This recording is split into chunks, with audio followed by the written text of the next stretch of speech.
Olá a todos, sejam bem-vindos ao canal Minerando Conhecimento e hoje nós daremos sequência ao nosso curso básico de Java.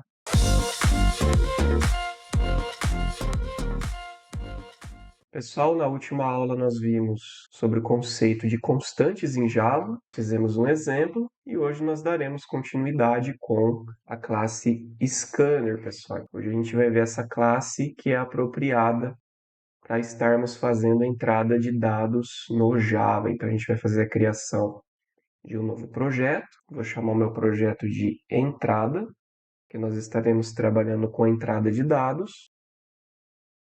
E eu vou fazer a remoção também desses comentários.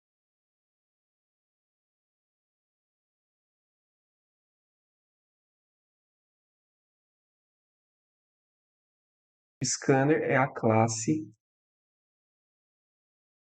para efetuarmos entrada de dados no Java. Essa aqui é uma classe que a gente sempre vai utilizar quando nós precisarmos pedir para o usuário digitar alguma coisa aqui dentro do contexto dos nossos programas. Então, por exemplo, se a gente quiser que o usuário digite um texto, quiser que ele digite um número, o número pode ser inteiro, pode ser double, pode ser float, pode ser long, pode ser short, pode ser byte. Então, o Class Scanner ela permite que você faça a leitura dessas informações e trabalhe dentro do programa com esses dados aí, pessoal. Então, a gente vai fazer o seguinte. A gente está utilizando a classe Scanner, eu preciso criar um objeto dessa classe, e criar um objeto nada mais é do que criar algo que vai fazer referência à classe Scanner, porque ela é uma classe que já existe dentro do contexto do Java. Então, a gente vai criar um objeto. Vou chamar o objeto de S, eu posso dar o nome que eu quiser, e vou dizer que ele vai ser um new scanner. A gente vai estar criando esse objeto para justamente referenciar essa classe já existente. E aqui dentro do parênteses eu coloco system.in, que a gente vai estar trabalhando com a entrada no sistema. Vocês vão reparar, pessoal, que vai dar um erro, e esse erro é porque a gente precisa estar fazendo a importação da biblioteca do Java que contém essa classe Scanner. Então a gente consegue fazer isso, pessoal, de forma automática. Se vocês clicarem aí as teclas no teclado de vocês, Ctrl Shift I, automaticamente ele já vai colocar a importação dessa biblioteca que contém a nossa classe Scanner. Então, vou fazer aqui Ctrl Shift I. Vocês vão reparar que ele já coloca aqui em cima o import dessa biblioteca, né? Então, a nossa classe Scanner, ela fica dentro de java.util.scanner. Então, esse é o caminho dessa classe, certo? Se a gente segurar o Ctrl e clicar aqui no Scanner, ele vai levar vocês aí até essa classe scanner.java, pessoal. Vocês vão reparar que ela é uma classe criada, basta a gente estar fazendo o uso dela através da criação de um objeto dessa classe, ok?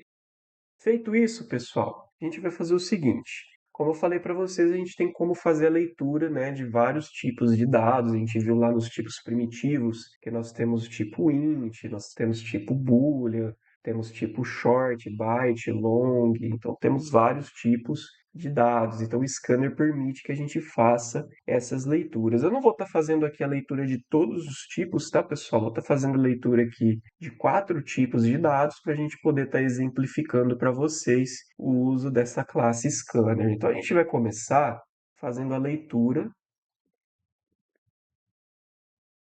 de uma string ou de um texto. Para isso, pessoal, eu vou fazer o seguinte: eu vou colocar uma mensagem aqui e pedir para o usuário digitar alguma coisa. Então, eu vou pedir aqui, digite um texto. Então, eu vou estar solicitando para o usuário digitar alguma coisa.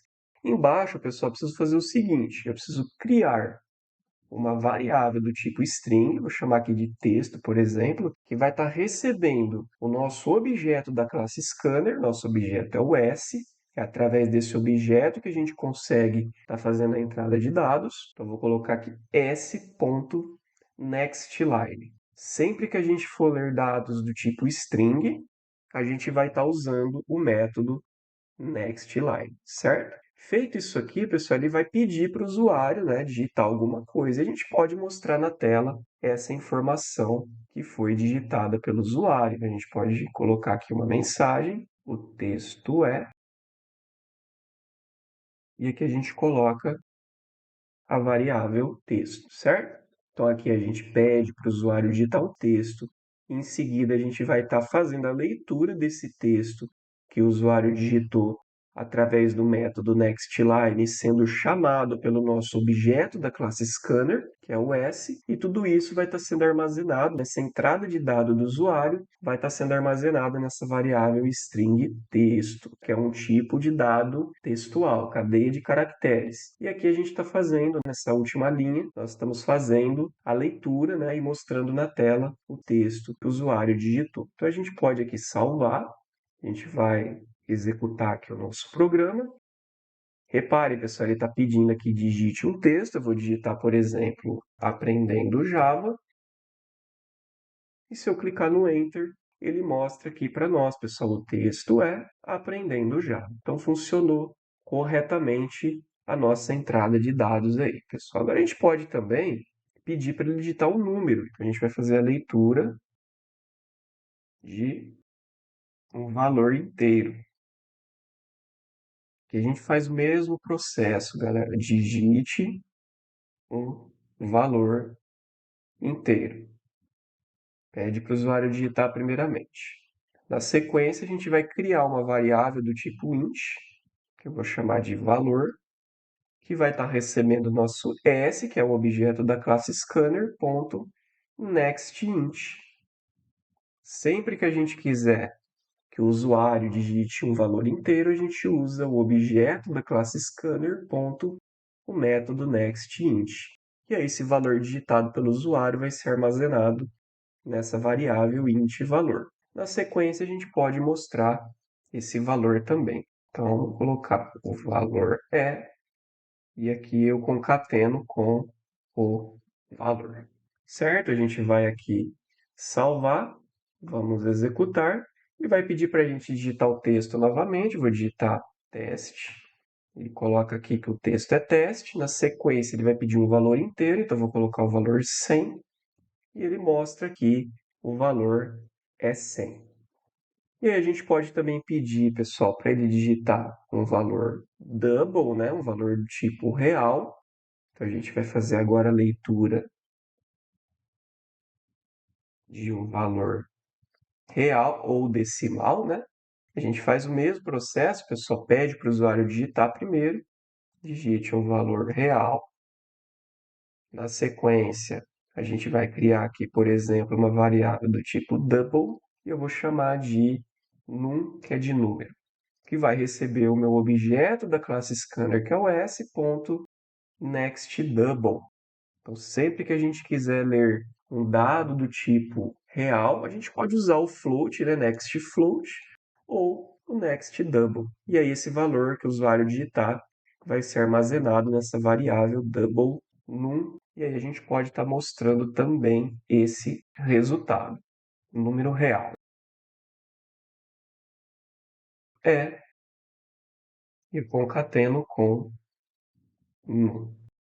Só aqui entre as mensagens a gente pode colocar um system.out e colocar aqui alguns asteriscos para estar separando a leitura do texto, com a leitura do valor inteiro, com a leitura do double, fica um pouco mais organizado.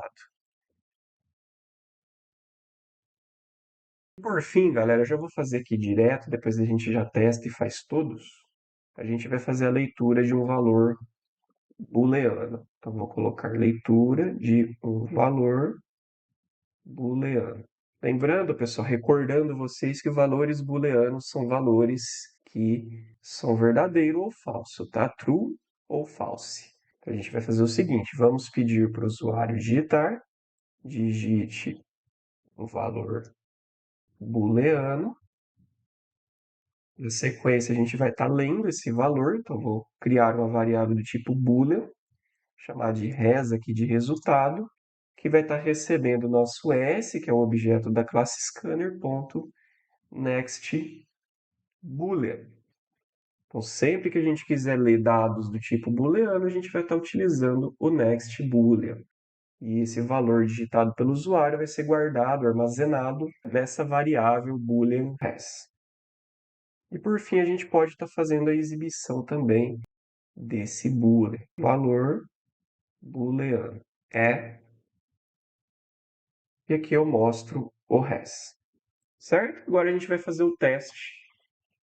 Vou clicar aqui no executar, começar digitando o texto, aprendendo Java, vou clicar no Enter, e ele mostra aqui que o texto é aprendendo Java. Aí ele fez aqui a separação, vai pedir agora o valor inteiro, vou colocar 200, ele mostra que o valor é 200, agora ele pede o valor real, vou colocar 10,5, ele deu um erro aqui, pessoal. Vamos ver o porquê. Ele deu um erro no double. Vou fazer um teste aqui, galera. Aprendendo Java, 10, aqui eu vou colocar 10,5. Pessoal, aqui no contexto do programa, se a gente fosse colocar um valor dentro de uma variável double, criasse aqui um double, por exemplo, t, e quisesse colocar um valor dentro dela, 10,5, por exemplo, aqui dentro do programa, pessoal, a gente usa ponto, coloca 10,5. Só que aqui na saída do Java, ele exige que seja vírgula. Só que ele mostra com ponto, olha que interessante, o número real é 10,5. Só que para digitação, ele exige que seja com vírgula. É uma coisa diferente aí que o Java tem, né? Aqui no código é 10,5, mas na hora do usuário digitar, ele vai querer que seja com vírgula, certo? Só que na hora de mostrar, ele também mostra com ponto. Excluir esse double daqui e vamos executar de novo. Parar aqui a execução. Vamos lá, agora vai dar certo. Aprendendo Java, deu certo, valor 100, deu certo. Agora eu vou colocar 10,5, também deu certo. E o valor booleano eu vou colocar true, deu certo. Então o valor booleano é true. Pessoal, então é isso que eu queria mostrar para vocês nessa aula. Lembrando que scanner dá para a gente usar com todos os tipos de dados, então dá para usar o next short, next byte. Então, para todos os tipos primitivos, a gente tem um método também para poder fazer a entrada desses dados, certo? Então, aguardo vocês. Até a próxima aula, pessoal. Um abraço. Tchau, tchau.